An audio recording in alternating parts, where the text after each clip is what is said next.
Oke, di tahun 2024, lo yang di luaran sana yang lagi nontonin video gue ini, ada gak sih kepikiran buat beli HP minusan? Tapi di konten ini spesifik gue bakal bahas dari sisi iPhone aja.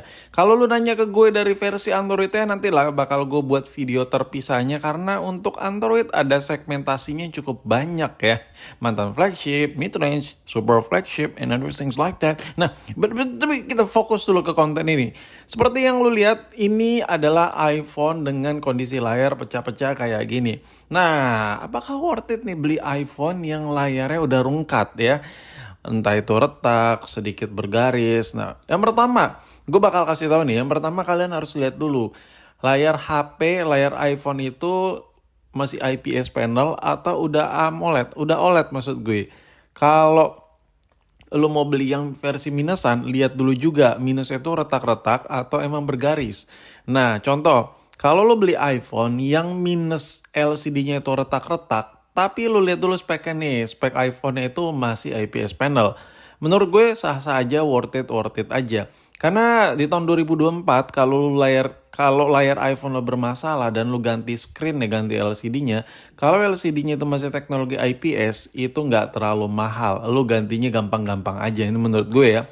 Mau dari versi yang lama, agak baru, yang agak baruan banget, itu nggak terlalu menguras kantong. Intinya sesuai dengan tipe-tipenya lah. Cuman kalau lu beli iPhone yang layarnya itu udah OLED-OLEDan, nah agak-agak gimana gitu. Tapi nanti gue coba bahas dulu deh.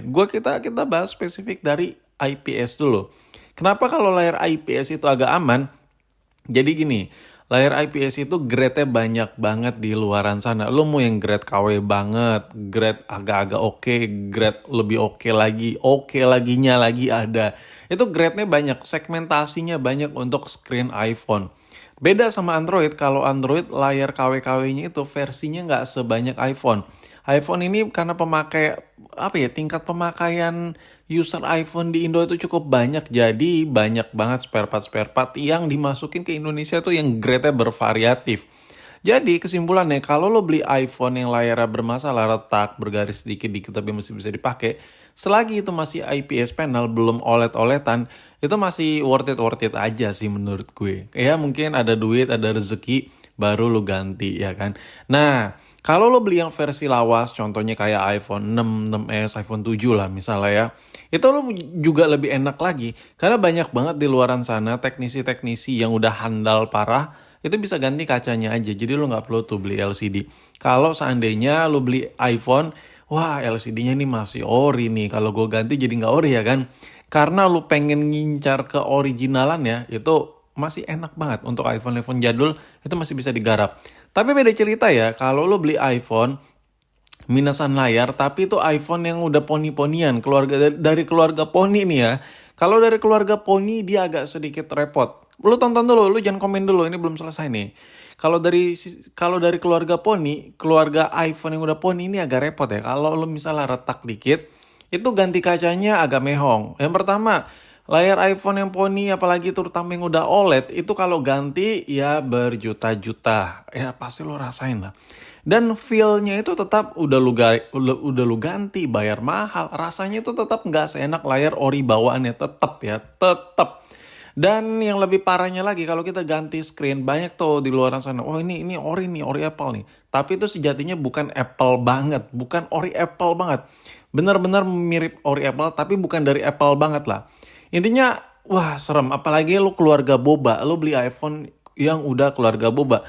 Mulai dari generasi paling baru sampai yang paling awal, itu serba repot. Kalau lu beli HP minusan, lu harus mengkritisi banget lah harganya. Lu harus detail on to detail parah harganya. Misalnya lu beli iPhone 15 Pro misalnya. Minusan LCD retak-retak karena jatuh entah dari mobil misalnya ya kan. Atau KDRT maybe ya kan. Lu tuh harus tahu misalnya harga LCD-nya 5 juta nih misal. Lu tuh harus kasih space sekitar 2 atau 3 juta tambahin. Jadi lu kurangin tuh harganya 8 juta. Kalau seandainya yang jual handphonenya mau, ini contoh harga aja ya udah lu sikat. Jangan lu potong harga iPhone yang bakal lu beli minus layar itu sesuai dengan harga LCD-nya. Karena ada sesuatu yang harus lu korbankan yaitu kenyamanan. Kenyamanannya itu nggak senyaman lu make bener-bener LCD layar bawaan Apple. Entah itu lu udah ganti, ya meskipun 15 Pro ini layarnya harga 5 juta, 4 juta misal, itu tetap nggak bakal seenak ori Apple. Mulai dari resistensi terhadap air, lalu misalnya jadi nggak bisa leluasa nyemplung-nyemplung dan lain-lain. Intinya untuk generasi boba-bobaan, mau dari 11 Pro, 13 Pro, 12 Pro, sampai mentok ke 15 Pro saat video ini dibuat. Kalau lu benar-benar pilih yang minusnya dari LCD, apalagi yang retak-retak itu, harus kritisi banget masalah harga, jangan mau rugi. Karena kalau lu cuman, ini gue udah cek nih, ganti di tempat ini sekian-sekian, lalu potong sesuai harga LCD, lu yang rugi. Rugi waktu, dan lain-lain. Oke, tapi ada dari keluarga Pony, ya, keluarga Pony iPhone yang layar retak, yang belum OLED, ya masih IPS. Contoh kayak iPhone 11, iPhone XR, iPhone XR. Nah, kalau kedua handphone ini lo beli layar retak, agak-agak bergaris, nah ini masih worth it. Karena kedua handphone ini dua seri iPhone yang pakai Pony yang layarnya masih IPS panel. Jadi, kalaupun seandainya lo beli yang minusan retak, lo ganti LCD-nya nggak mahal-mahal amat karena imitasinya tuh banyak banget, ya. Jadi, ya ini gue scroll tuh, lo bisa lihat Liquid Retina Display. Ini masih IPS panel, ya, IPS teknologi, anjay tulisannya. Nah, kalau masih IPS, lu ganti layar tuh, bang, gua gantinya biasa aja dulu ya, duit gua habis nih, ya. Lu bisa tuh enak bilang gitu. Sebenarnya bisa-bisa aja layar iPhone yang udah OLED, lu ganti yang non OLED-OLEDan. Cuman bakal berasa banget bedanya banget. Lu kayak seakan beli HP murah, HP Cina lah jatuhnya ya. Jatuhnya malah nggak worth it. Ini gue kasih tahu lagi seri-seri iPhone yang masih IPS panel.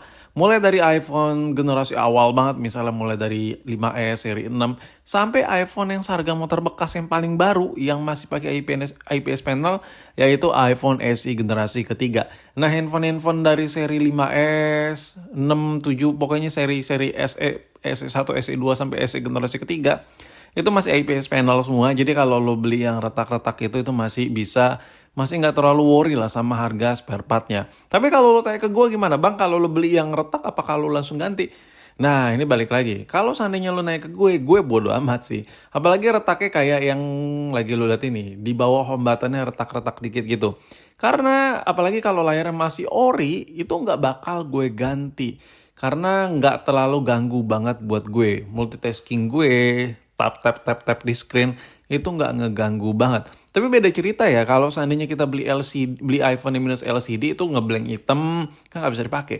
Atau bergaris, atau tombelnya terlalu gede itu menghalangi sebagian ketikan-ketikan gue yang ketutup mungkin, itu wajib ganti. Cuman kalau retak-retak secuil gini gue nggak bakal ganti. Terutama concern gue terhadap iPhone yang layarnya masih ori, cuma retak-retak dikit, menurut gue it's okay lah, nggak terlalu worry buat gue. Nah, jadi kesimpulan gue ya di video ini, kalau seandainya lo beli handphone dengan minus-minusan, jangan mau harganya itu cuman dipotong harga LCD-nya aja. Lo potong lagi harganya, karena lo bakal keluar waktu, keluar duit, capek ya. Belum tentu lo ganti layarnya enak ya. Belum tentu lo ganti layarnya langsung enak pakai. Nggak ada masalah. Siapa tahu beberapa hari kemudian ghost touch, nggak bisa disentuh dan lain-lain. Pokoknya lu harus antisipasi masalah hal-hal kayak gitu. Tapi kalau lu nanya ke gue apakah worth it? Worth it aja mungkin bagi sebagian orang, mengingat harganya mungkin murah, ada sebagian orang jual. Dan lu juga bisa dapat iPhone yang lebih murah dengan minus-minus LCD kayak gitu. Tapi kalau lu tanya, lu ada duit ya, lu tanya ke gue, misalnya gue ada duit ya, enggak sih gue. Karena repot sih ya. Tapi balik lagi sesuai kebutuhan masing-masing lah.